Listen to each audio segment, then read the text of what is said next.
Are you guys ready for the best battered fish fry ever?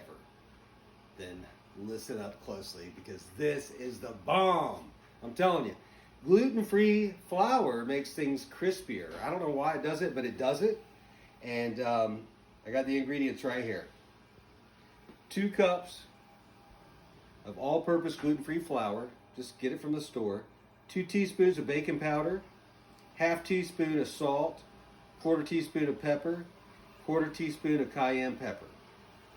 And also a 1/4 teaspoon of dry mustard. But you can take out the salt and pepper if you want to add your own little mix. And I like to put this in there. This is Kingsford Cajun style all-purpose seasoning, spicy. And it's got all the good stuff that you want in it. And I'm telling you what you do after you get all those ingredients, all those dry ingredients, you mix them up, take a whisk, mix this stuff up, and then you can use a beer. If you have a beer that you want to use, you can use that because it needs like a bubbly water type thing to make a good batter. But what we just usually do is just take water out of the fridge, and put it on the soda stream, and I'll show you that in a second. All right, so we're just taking filtered water out of the fridge, and we will fill it up.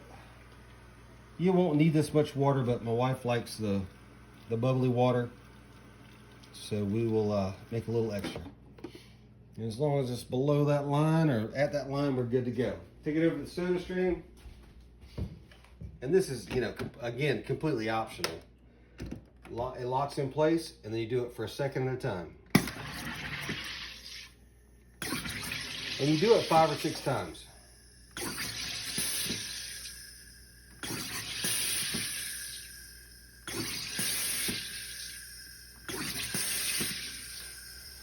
And you've got bubbly water.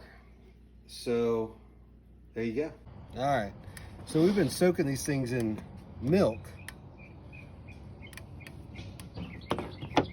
overnight. Some people say no more than 5 hours. No, that's not a thing. Just overnight's fine. And you know what? If it's water or salt water or whatever you want to do, it doesn't really matter. But I prefer milk. And so what you want to do at this point is you want to take out, there's going to be different size chunks, right? There's going to be smaller chunks. There's going to be bigger chunks. What you want to do is cut them down to size so they're similar in size. And then they'll cook evenly and they turn out better. So at this point, I'm going to take this one down and I'm going to take my fillet knife. And you can use whatever knife you want, but I'm going to make some little cuts. And that's about the size that I want. Do the same thing again to show you guys again. And that's about the size I want.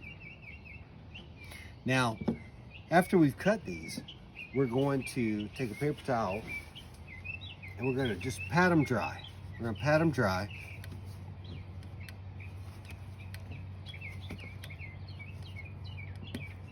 And just get that moisture off of them a little bit.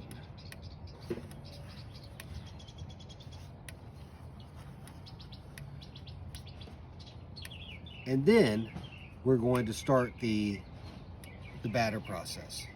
We'll go over that in just a second. All right.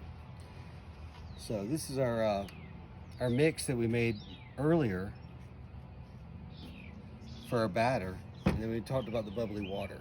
You can do beer, you can do whatever, mineral water, but we just make our own. And so now is to get the consistency right. So add a little bit. And then mix it in. It's still too dry, so I gotta add some more.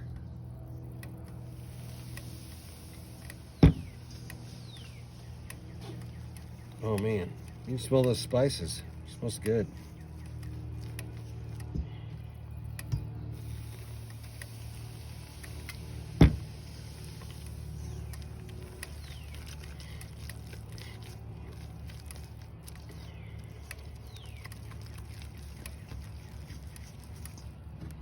Still too thick.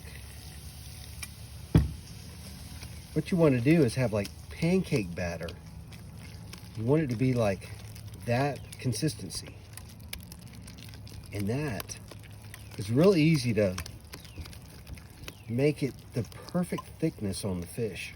You're done. It's still too thick. We're getting there, but it's still too thick.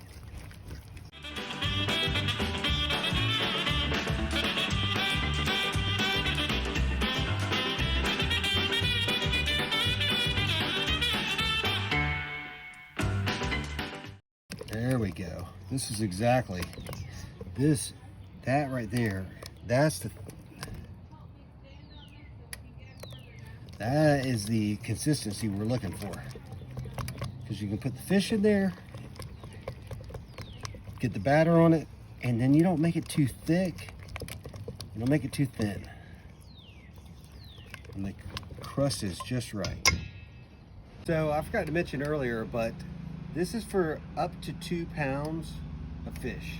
So all the ingredients, all the quantities I gave you earlier is up to 2 pounds of fish.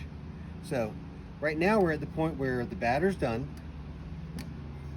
but we still have our gluten-free flour. And you want to have like, you know, a cup of gluten-free flour to the side, and that's what you want to hit your fish with first. It doesn't matter what type of fish you have either. Right now we have black tip, and we're gonna post a picture of the shark that my son caught. It's pretty awesome.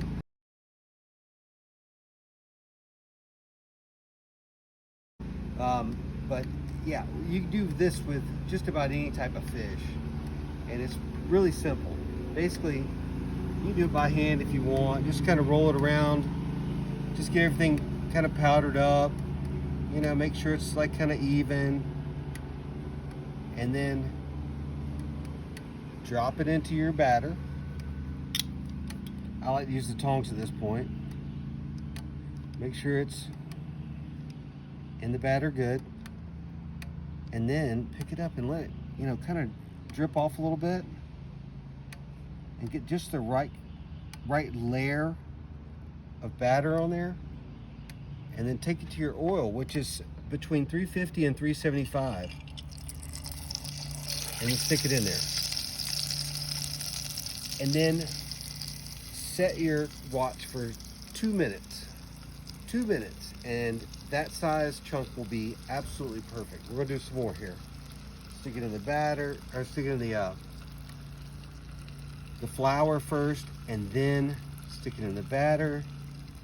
Flour, flour, flour. You can do a bunch of this at the same time.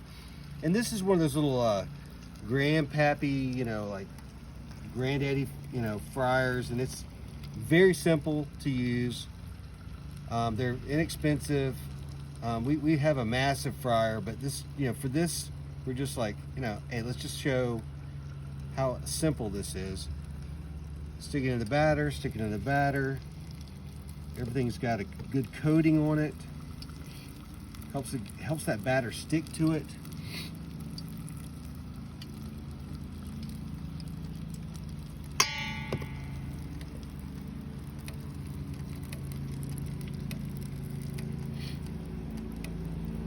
Stick it in there.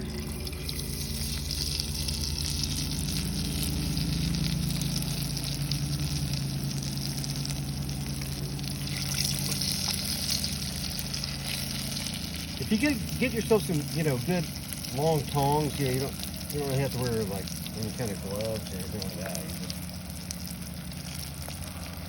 And don't drop it. Like right above it, and just lightly put it in there.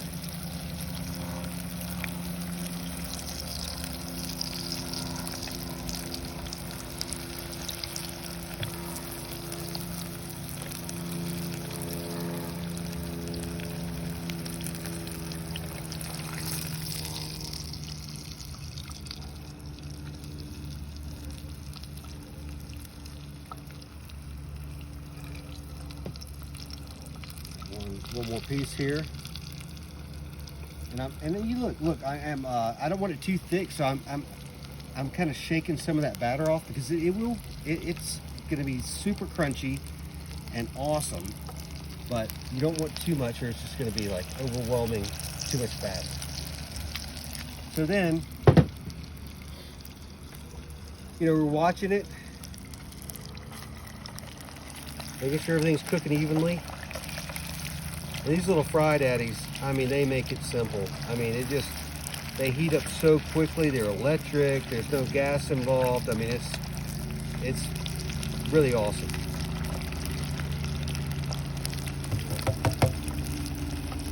So we're gonna pause there and we'll come back in about 2 minutes. Okay. All right. So we're getting really close now.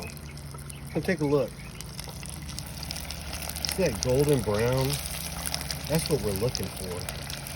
And I mean, these guys are ready. So I'm gonna start taking them out. I got a different little spoon that I use here, just to keep the grease in, the oil in. And I forgot to mention this, but like, you know, you can use really whatever oil you want. This is canola oil. I mean, it's, you know, it's a basic oil, easy to find. I think we got that at Publix or Kroger or something, but look at those things. Look at that.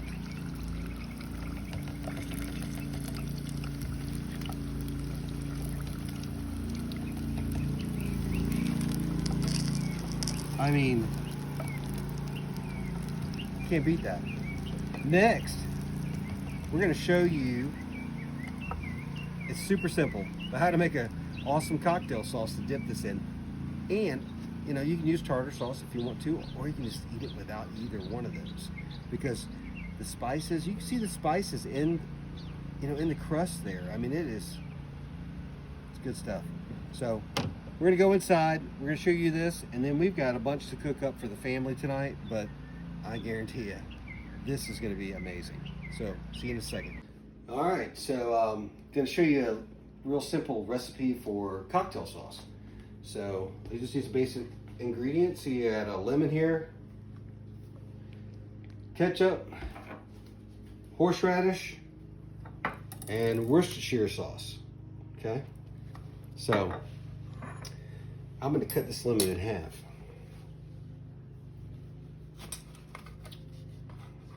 And I'm just gonna use about half that lemon.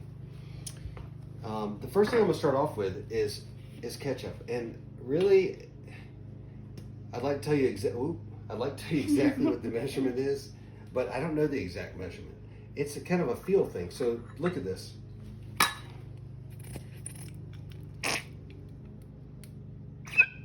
Okay, so we got the ketchup in there. Then got the horseradish. And this is all to you, how spicy you like it. I mean, if you like it extra spicy, then put it in a lot. We'll put it in about that much. You see that amount of ketchup with this amount? Worcestershire. Horseradish. So then Worcestershire, we're gonna just dump a little bit in there. This is probably 2 teaspoons. And then we're gonna hit it with lemon. Don't worry about the seeds, it's no big deal. But you don't need to squeeze the entire half a lemon in there. But I tell you what, you know, we can get those seeds out if that bothers people. And then just mix it up. Look at that. Does that look like cocktail sauce or what? And then give it a little taste. And that's perfect. That is perfect. That's exactly the right amount. All right. So, Kraft tartar sauce. I mean, you can make your own, and it might be a little better, but it does the trick. So, I'm gonna put a little bit in there. Take some of our cocktail sauce.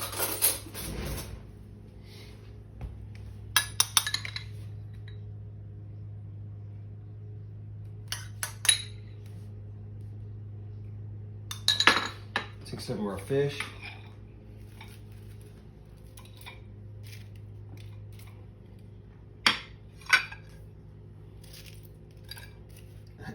They're so crunchy.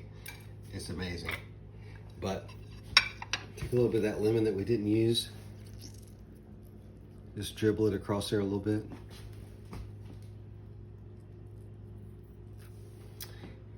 And then we're gonna try it out. Hold on just a second. All right, I'm gonna try it just without any sauce first.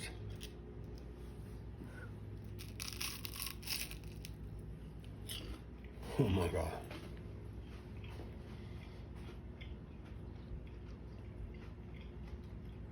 You don't need any sauce. But if you're a sauce person, which I am, try a little bit of this with the tartar sauce, just a little bit.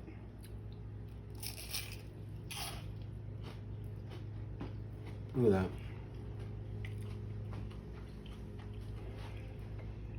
Oh my God.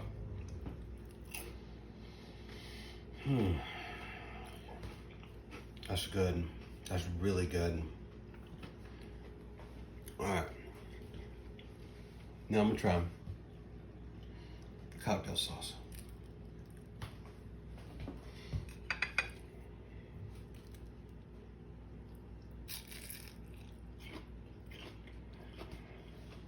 Oh man. I'm more of a cocktail sauce person than a tartar sauce, but I still like both of them. But I mean, wow. When you throw the horseradish in there, you know, it's got a little more of a kick. I'm more of a like kind of spicy kind of flavor guy. This is amazing. You guys won't be disappointed, I'm telling you.